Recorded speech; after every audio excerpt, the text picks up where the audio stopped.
এতদিন আপনাদের সঙ্গে বিভিন্ন ভিডিওয়ে কখনো মেসি, কখনো রোনাল্ডো, কখনো নেইমার, এই ত্রয়ী কিংবা এমবাপে, এই চারজনকে নিয়ে বেশ কয়েকবার চর্চা করেছি। তাদের রেকর্ডে নিয়ে কথা বলেছি, তাদের ফুটবল নিয়ে গল্প করেছি, তাদের অজানা জানা গল্পগুলো আপনাদের সামনে তুলে ধরেছি। বিশ্বাস করুন, বিশ্বের একদিকে মেসি, রোনাল্ডো, নেইমার কিংবা এমবাপে, আর ঠিক অন্যদিকে আর্লিং হালান্ড। নরওয়ের এই 6 ফুট 4 ইঞ্চির ফুটবলারকে নিয়ে বিশ্ব এই মুহূর্তে সবচেয়ে চর্চা করছে। অবশ্যই এমবাপেকে নিয়ে চর্চা হচ্ছে, তবে এমবাপে তো আগেই সুপারস্টার বনে গেছেন। তার বিশ্বকাপ জয়ের অভিজ্ঞতা রয়েছে, বিশ্বকাপ ফাইনালে রানার্স হওয়ারও অভিজ্ঞতা রয়েছে। বিশ্ব ফুটবলে এমবাপে পরিচিত নাম, মেসির উত্তরসূরি হিসেবেই ধরা হচ্ছে। তবে আর্লিং হালান্ডের কথা যদি না বলি, বিশ্বাস করুন ফুটবল দেবতাও হয়তো ক্ষমা করবে না। কারণ এই বিস্ময় বালক, এই গোল মেশিনের গল্প বলা দরকার, জানা দরকার। আমরা France, Brazil, Argentina, Germany, Italy এদের খবর রাখি, আমরা কি নরওয়ের খবর রাখি? রাখলে বহুদিন আগেই জানতে পারতাম এই আর্লিং হালান্ড নামে এক বিস্ময় ফুটবলার বিস্ময় বালকের মতো তৈরি হচ্ছেন। বাবাও ছিলেন ফুটবলার, বাবাও বিশ্বকাপ খেলেছিলেন। সেই বাবার অধরা স্বপ্ন পূরণ করতেই এবারের বিশ্বকাপে এসছেন 6 ফুট 4 ইঞ্চি উচ্চতার মাত্র 25 বছর বয়সী এই স্ট্রাইকার, যে বা যিনি শুধু একটাই কাজ জানেন, গোল করতে, যাকে গোল মেশিন বলা হয়। ঘুমোতে, উঠতে, শুতে, বসতে গোল ছাড়া কিছু ভাবেন না। মাঠের যে কোনো পজিশন থেকে গোল বক্সে পৌঁছে যান, আর বল পেলে সেটা গোল করেন, এবং তার স্কোরিং এবিলিটি সবার চেয়ে বেটার। আলফ ইঙ্গে হল্যান্ড। আলফ ইঙ্গে হালান্ড ছিলেন এই আর্লিং হালান্ডের বাবা। 1998 বিশ্বকাপ খেলতে আসা, এবং সেই আলফ তিনি বিশ্বকাপে ব্রাজিলকে হারানোর সাক্ষী ছিলেন। যে ম্যাচে তারা ব্রাজিলকে হারিয়েছিল, তারা ছিলেন সেই ম্যাচে, যদিও পরবর্তীতে ইতালির কাছে হেরে বিশ্বকাপ থেকে বিদায় নেন। তাই বাবার অধরা স্বপ্ন পূরণ করতে আর্লিং হালান্ড মাঠে নেমেছেন আমেরিকায়। যদিও 98 সালে এই আর্লিং হালান্ডের জন্মই হয়নি। যেবার নরওয়ে শেষবার বিশ্বকাপ খেলেছিল, তার কয়েক বছর পর 2001-এ 21শে জুলাই জন্ম হয় এই আর্লিং হালান্ডের।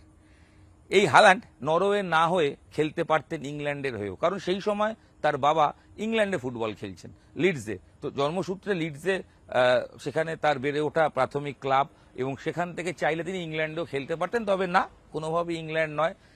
আর্লিং হালান্ড জানতেন পিতৃভূমি, বাবার ভিটে সেই নরওয়ের হয়ে খেলবেন, এবং সেই খেলার স্বপ্নে তিনি বিভোর হয়ে সে খেলা শুরু করেন, এবং তারপর বাকিটা ইতিহাস গড়ে চলেছে। নরওয়ের সর্বাধিক গোল স্কোরার বিশ্বকাপের মঞ্চে শুধু বলুন, বা ওভারঅল বিশ্বকাপের মঞ্চে, এবং বিশ্বকাপে প্রথমবার খেলতে সেই 7-7টা গোল করে ফেলেছেন। নরওয়ের হয়ে যত সাফল্য সব এই হালান্ডের ঝুলিতে রয়েছে। যদিও ফুটবলার না হয়ে অন্য কিছুই হতে পারতেন এই হালান্ড, কারণ মা, হালান্ডের মা, তিনি হেপ্টাথেলনে জাতীয় দলের চ্যাম্পিয়ন ছিলেন। ছোটবেলায় মাত্র 5 বছর বয়সে এই হালান্ড লং জাম্পে ওয়ার্ল্ড রেকর্ড করে ফেলেছিলেন, মানে সেই বয়সে একটা বিশ্ব রেকর্ড গড়ে ফেলেন। তিনি চাইলে অ্যাথলিট হতে পারতেন, কারণ মা অ্যাথলিট, বাবা ফুটবলার। একাধিক তার অপশন ছিল খেলাধুলোর জগতে। তার 2 ভাই ফুটবলার খেলেন, পরিবার খেলাধুলোর পরিবার। তবে শেষ পর্যন্ত আর্লিং হালান্ড বেছে নেন এই ফুটবল। শুধু তাই নয়, বাবার ইউরোপের খেলা শেষ ক্লাব ম্যানচেস্টার সিটি এই হালান্ডের বর্তমান ক্লাব, অর্থাৎ বাবার দেখানো পথে এগিয়ে চলেছেন এই হালান্ড। তাই বাবার অধরা স্বপ্ন পূরণ করতে তিনি পারবেন বলেই মনে করা হচ্ছে। বাকিটা সময় বলবে। তবে যেগুলো বলার দরকার, সেগুলো কিছু রেকর্ড নিয়ে কথা বলা দরকার। ইংলিশ প্রিমিয়ার লিগে আসার পর এক মরশুমে সর্বাধিক গোল করার রেকর্ড তার ঝুলিতে। দ্রুততম বিশ্ব ফুটবলে আন্তর্জাতিক পর্যায়ে 20তম গোলের রেকর্ড তার ঝুলিতে। এক ম্যাচে হাইয়েস্ট 5 গোল করার রেকর্ড তার ঝুলিতে। যত রেকর্ড, 2026 যে qualify, FIFA world cup qualify, তাতেও হাইয়েস্ট গোল গেটার। উয়েফা নেশনস কাপ যেটা হয়েছে, তাতেও একাধিক হ্যাট্রিক সহ হাইয়েস্ট গোল গেটার। আর্লিং হালান্ড গোল ছাড়া কিচ্ছু বোঝেন না। ব্রাজিল ম্যাচে দেখেছেন জোড়া গোল করেছেন, প্রথম দিকে তাকে খুঁজে পাওয়া যাচ্ছিল না, তবে যখন পাওয়া গেছে, 2টো জায়গায় দেখা গেছে, 2টোতেই গোল করে চলে গেছেন। তার উচ্চতা, তার হয়ে কথা বলে, তার হেডে দক্ষতা, তার পায়ে স্কিল, সবকটাই তিনি সবাইকে ছাপিয়ে যাচ্ছেন।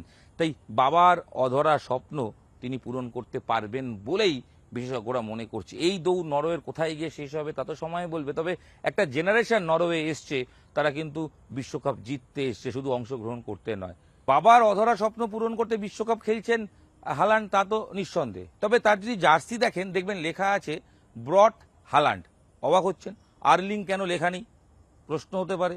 বাবাকে তাহলে মনে রাখছেন না? না না, আসলে এই বিস্ময়ে বালক, এই যুবক, বাবা মা দুজনকেই মেলবন্ধন ঘটাচ্ছেন বিশ্বকাপের মঞ্চে। হালান্ড একটা উপাধি, বা আমরা যদি খুব সহজে বলি সারনেম। এই সারনেম, বাবার সারনেম হালান্ড, সেটা ব্যবহার করছেন আর্লিং। তার সঙ্গে ব্রট লেখা, কারণ সেটা মায়ের পদবি। মাও তো অ্যাথলিট ছিলেন, মাও তো দেশের হয়ে হেপ্টাথলনে রেকর্ড করেছেন। তাই মা বাবা দুজনের নাম, তাদের টাইটেল, পদবি পিঠে লিখে মাঠে জার্সি নাম্বার 9 নামছেন, নরওয়ে হয়ে গোল করছেন। তাই প্রতিটা মুহূর্ত যখন ক্যামেরাবন্দি হচ্ছে হালান্ডের, প্রতি মুহূর্তে তার মা বাবা দুজনেই জানছেন ছেলে তাদের হয়ে স্বপ্ন পূরণ করছে। আর মাঠে বসে এই হালান্ডের বাবা প্রতি মুহূর্তে যখন গোল হচ্ছে তখন উচ্ছ্বাস করছেন, সেলিব্রেট করছেন। আসলে তিনি তার অধরা স্বপ্ন ছেলের মধ্যে দেখতে চাইছেন, দেখতে পাচ্ছেন হয়তো বিশ্বকাপ জয়ের। একাধিক রেকর্ডের গল্প বলছিলাম। হালান্ড সবচেয়ে হাইয়েস্ট, প্রথমবার ইংলিশ প্রিমিয়ার লিগ খেলতে গিয়ে হাইয়েস্ট গোল করেছেন। সালার রেকর্ড ভেঙেছিলেন। তিনি যে কোনো পর্যায়ে যখনই খেলেছেন একাধিক রেকর্ড করেছেন, একাধিক রেকর্ড ভেঙেছেন। তিনি বিশ্বকাপের মঞ্চে আসার পর আরেকটা রেকর্ড করেছেন, সেটা হচ্ছে কিংবদন্তি হাঙ্গেরির পুস্কাস, তার রেকর্ডও ভেঙেছেন। কম সংখ্যক ম্যাচে দেশের হয়ে 60 গোল করার রেকর্ড তার ঝুলিতে রয়েছে। অর্থাৎ রেকর্ড হালান্ডের সঙ্গে কথা বলছে। আর তারপর আরো দুটো বিষয় হালান্ডের পক্ষে অবশ্যই বলতে হবে। এক, এই হালান্ডের গল্প যখন বলছি, শেষ পাতে একটু চমক না দিলে হয়। জানেন, এই আর্লিং হালান্ড ভারতের বিরুদ্ধে খেলেছিলেন, ভারতের বিরুদ্ধে তার গোলও রয়েছে। চমকে যাবেন না, চমকে যাবেন না, অবাক হবেন না, ভারতের বিরুদ্ধেও তার গোল রয়েছে। তবে এইটা অন্য ভিডিওয়ে বলবো। আরেকটা গল্প বলি, সেটা হচ্ছে ওই ভাইকিং রো বা যে ড্যান্স, যেটা নাবিকরা করে থাকতেন, যে গল্পর পেছনে অনেকটা ইতিহাস রয়েছে। প্রতিটা মুহূর্তে আমরা দেখছি যে মাঠে নরওয়ের যে ফুটবলার যারা ম্যাচ জেতার পর কি করছেন, তারা যেটা করছেন ভাইকিং রো। ভাইকিং রো কি, একটা ড্রাম নিয়ে চলে যাচ্ছেন, বেশিরভাগ সময় সেটাকে লিডার হিসেবে যে ম্যাচের সেরা সে দিচ্ছেন এবং আর্লিং হালান্ড দিচ্ছেন।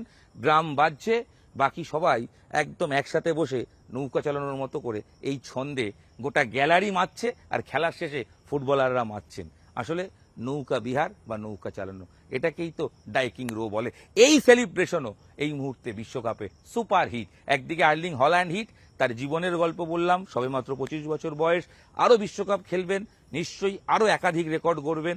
আরেকটা জিনিস মজা করে তার সতীর্থরা বলেন, সেটা হচ্ছে হল্যান্ড খুব একটা চাপ নেন না। এই তার হাঁটা চলা দেখবেন সারাক্ষণ একটু 6 ফুট 4 ইঞ্চি হাইট, তো একটু কুজো হয়ে হাঁটেন সারাক্ষণ, এটা খুব ক্যাজুয়াল অ্যাপ্রোচে হাঁটছেন, খুব ক্যাজুয়াল, দেখে মনেই হবে না তিনি এত বড় মাপের ফুটবলার। তিনি হাঁটছেন, আচমকা বল পাওয়ার সঙ্গে তিনি পুনর্জীবিত হয়ে ওঠেন, তিনি উজ্জীবিত হয়ে ওঠেন, তিনি অদ্ভুতভাবে, তার মধ্যে একটা বিদ্যুৎ খেলে যায়, একটা অদ্ভুত বিদ্যুৎ সঞ্চার হয়, তিনি ছোটেন, গোল করেন এবং সাকসেস রেট সবার চেয়ে বেটার। তাই সব মিলিয়ে আরও এই আর্লিং হালান্ডের ভাইকিং রো ডান্স আমরা দেখতে চাই। আমরা দেখতে চাই একটা নতুন চ্যাম্পিয়ন হোক। সত্যি ব্রাজিল আর্জেন্টিনা তো ডেফিনেটলি আছে, কিন্তু আর্লিং হালান্ড হৃদয়ে জিতছে, কারণ তার গোল করার চাহিদা, গোল করার ইচ্ছে, গোল করার ক্যাপাবিলিটি সব অসাধারণ, অনবদ্য, অবিশ্বাস্য। ব্রাজিল বিদায়ে ফ্যানদের দুঃখ থাকবে, তবে আর্লিং হালান্ডের পারফরমেন্স কথা বলবে যে নতুন তারকা পেয়ে গেছে ফুটবল বিশ্ব। নিউজ 18 বাংলা ডিজিটালে আপনাদের সঙ্গে আমি হিরণ রায় বর্মন ছিলাম। এই ভিডিও এখানে শেষ করছি, দেখা হচ্ছে পরবর্তী ভিডিওয়ে। সঙ্গে থাকুন, দেখতে থাকুন নিউজ 18 বাংলা ডিজিটাল।